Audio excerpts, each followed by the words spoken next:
آخرت طرف ته پیدا کېدل. د هغې متعلق پکې څه دی ذکر دی. من کان یرید حرث الآخرة، الله فرمای چې کم سړی دا غواړي چې زما دی د آخرت هغه فصل خشي، نزد له فی حرثه، نو الله موږ به زیات کو د لره هغه د آخرت په فصل کې. حدیث مبارک کې راځي الدنیا مزرعة الآخرة، دنیا د آخرت د پاره پټې دی. پټې د پټي مثال یې داسې ورکړی دی چې کله زمیندار په پټي کې تخم وکري، شوتل وکري، مثال جوار وکري، غنم وکري، او بیا زمیندار د دې فصل خیال ساتي، د دې د ګوټ چارې خیال ساتي، د دې د خاورې د بخور او د هر یو شیز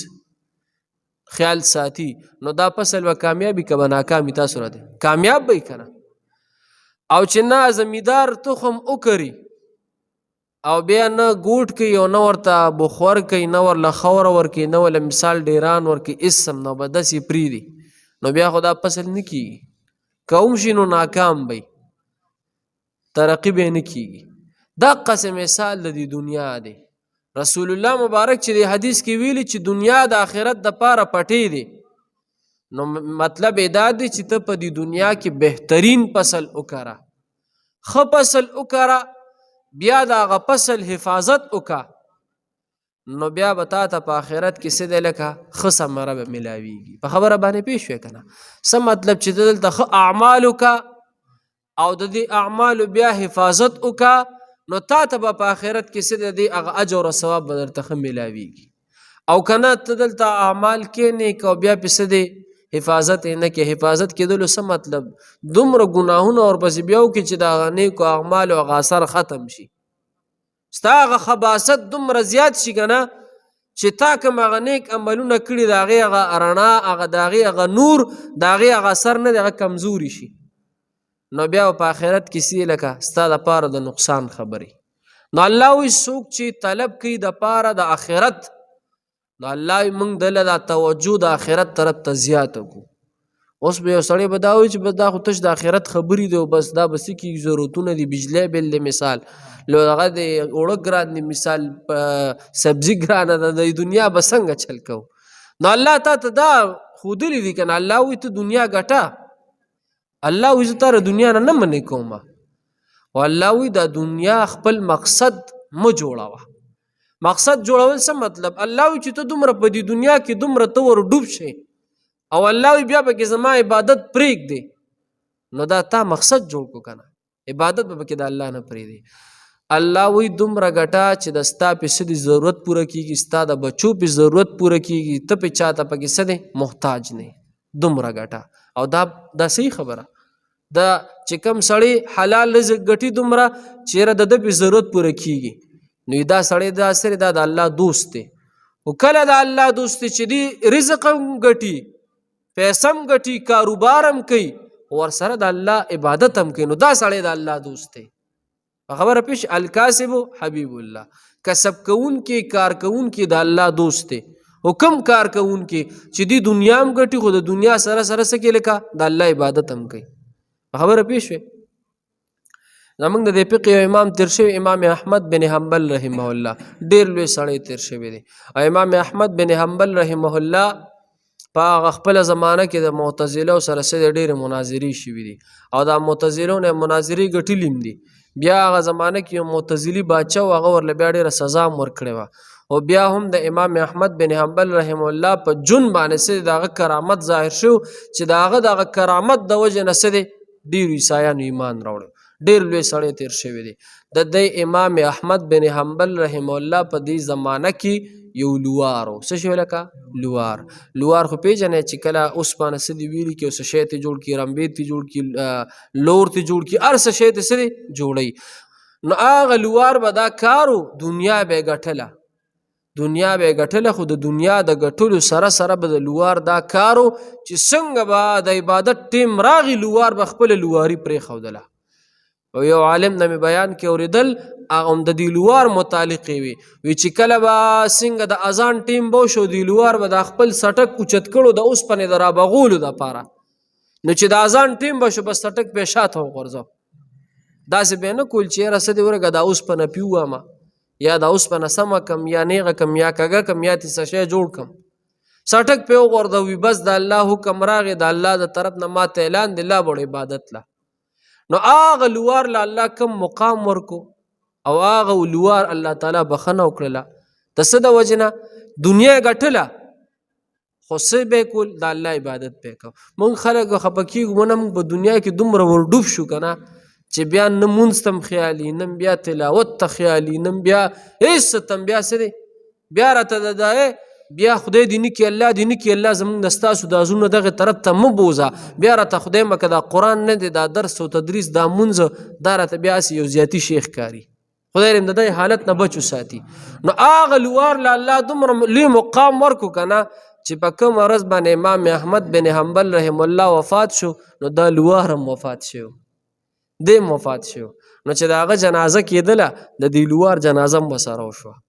او د امام احمد بن حنبل رحم الله په جنازه باندې څوک وي د هغه په جنازه باندې صرف د امام احمد صاحب په جنازه باندې څوک وي چې 10 زره عیسایانو څه د ایمان راوړي د هغه په جنازه باندې ښه د هغه د جنازې نه چې دا دومره لوی جنازه دا دومره لوی مخلوق نو دومره خلکو چې په ایمان راوړو د هغه جنازې ته یې وکتل حقانیت وکنه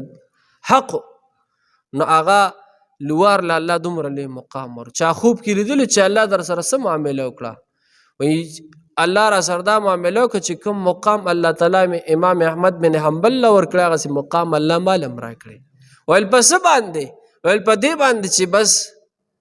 عبادت ټیم به شو مثال نو سټک به مې وغورځو لا بړم عبادت له نو الله د هغه د جنازې سره څه دی یو ځای د هغه جنازه وکړه چې څومره خلکو د امام احمد صاحب په جنازه کې شرکت کړو د لوار په جنازه کې هم شرکت نو من کان یرید حرث الاخره الله وی څوک چې د آخرت دپاره ډېر طلب کوي الله وی څوک چې د آخرت دپاره ډېر فکرمند وي د الله یې موږ ورله څه دی نزد له فی حرثه الله یې موږ زیات کو دله څه د آخرت هغه فکر د آخرت طرف ته اعمال یا د آخرت طرف ته توجه الله موږ دله نور هم زیاته کو ومن کان یرید حرث الدنیا نؤتیه منها وما له فی الاخره وره لکه الله و چې د کم سړي طلب د صرف د دنیا وي د آخرت غمینی صرف د دنیا غم کوي الله وی دنیا بوله ورکم خډیره بوله ورکم وما له فی الاخره من نصیب والله په آخرت کې هیڅ ایسه نشته موږ په دې مونځ کې یو دعا وایو که نه اخره کې اللهم ربنا آتنا فی الدنیا حسنه وایو که نه مطلب د دې څه دی اللهم ربنا ای رب راکړي مونږ ته آتنا راکړي مونږ ته فی الدنیا په دې دنیا کې حسنه یا بهترین رزق حلال رزق یا حلال پیسې یا د نیکۍ توفیق راکړي وفی الاخرة حسنه او خدای په آخرت کې هم څه دی نیکي راکړي یا الله په آخرت کې هم څه اجر او ثواب راکړي یا الله په آخرت کې هم ښه ثمره راکړي وقنا عذاب النار او خدای د عذاب د اور نه هم څه دی بچ وساتي کم سړي چې مثال چېرته پیسې بندي وي پیسې بندي دي او څوک یې نه ورکوي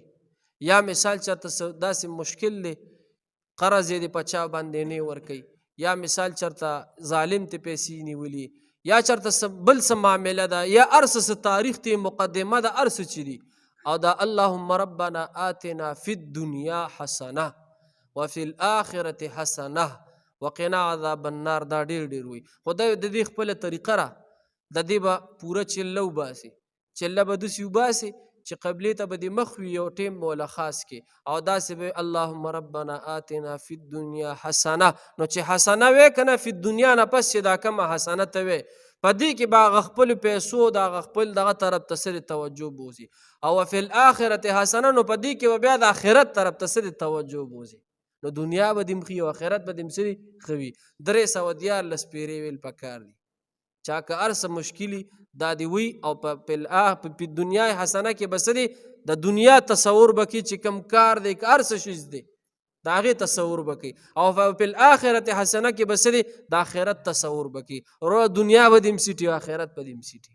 صحیح ده 314 پیرې 140 ورځې به کېښو د 140 ورځو نه مخکې به څه دی تجربه پیدا شوې چې د 140 ورځو نه مخکې به د کار څه دی الله توله کوي. نو الله وایي چې کوم خلک صرف د دنیا طلب کوي که نه دنیا به وله ورکم وما له فی الاخرة من خلاق په آخرت کې هېڅ څه نشته. دا دنیا ته ما ته ووایه چا وړې ده ځان سره چا وړې ده چا هم نه ده وړې نمرود یو نړه فرعون یو نړه د دې زمونږ د دې ملک دا څومره لوی لوی وزیران دا څومره لوی لوی خلک دا ملک یې تباه و برباد کړو یو ظالم هم ځان سره یو نړه یو وزیر هم ځان سره یو نړه او نه وړي شي څوک یې وړي شي لکه یو کس هم نشي وړي خو دومره ګټه چې ستا ضرورت پې پوره کېږي ته پې چاته محتاج دي ستا بچي چاته محتاج دي دومره ګټه او ورسره څه دی د الله عبادت کوه. صحیح ده جي د دې آیاتونو دا مطلب دی. ګورئ جي سبق ته من کان یرید حرث الاخرة څوک چې غواړي فصل د آخرت نزد له فی حرثه نو زیاتوالی به وکړو موږ د هغه په فصل کې. ومن کان یرید حرث الدنیا څوک چې غواړي فصل د دنیا نؤته منها نو وربکړو موږ هغه ته د هغې نه چې دی څه غواړي وما له فی الاخرة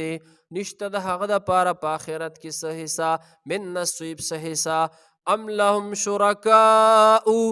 آیا د دوی دپاره دي څه داسې شریکان شرعوا لهم چې مقرر کړي دي لهم د دې دپاره من الدین هغه دین ما لم یأذن به الله هغه دین چې اجازت نه دی ورکړی د هغې الله ولولا کلمة الفصل او که نوې خبره فیصله شوې د الله د طرف نه لقضی بینهم نو فیصله به شوې د دې په منځ کې وان الظالمین لهم عذاب علیم او بشک ظالمان چې دي د هغې دپاره عذاب دردناک دی. صدق الله.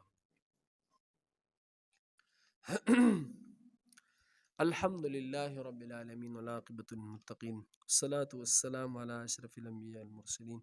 وعلى آله الطيبين وعلى آله وصحبه أجمعين. يا رب لك الحمد كما ينبغي لجلال وجهك وعظيم سلطانك يا أرحم الراحمين يا أرحم الراحمين يا مالك الملك ذو الجلال والإكرام بيدك الخير إنك على كل شيء قدير. یا الله مونږ چې دا کم درس کو په خپل دربار کې قبول کړي. یا الله که زمونږ نه څه کمی شوي مونږ ټول معاف کړي.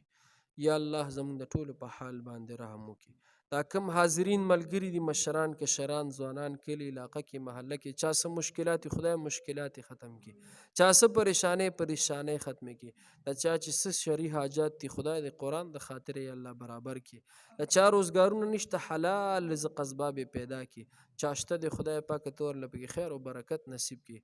او دلته زموږ د ملګري دولت خان دعا ورته وکړي چې الله پاک د ده څه مشکل دي چې الله دا مشکل حل کړي یا الله مشکلات ختم کی خدای پاک دا کار د خیر او خوشحالو سره برابر کی یا الله ته په خپل رحم کرم احسان وکړي. وصلی الله تعالی علی خیر الخلق و نور عرش محمد و آله و صحبه اجمعین.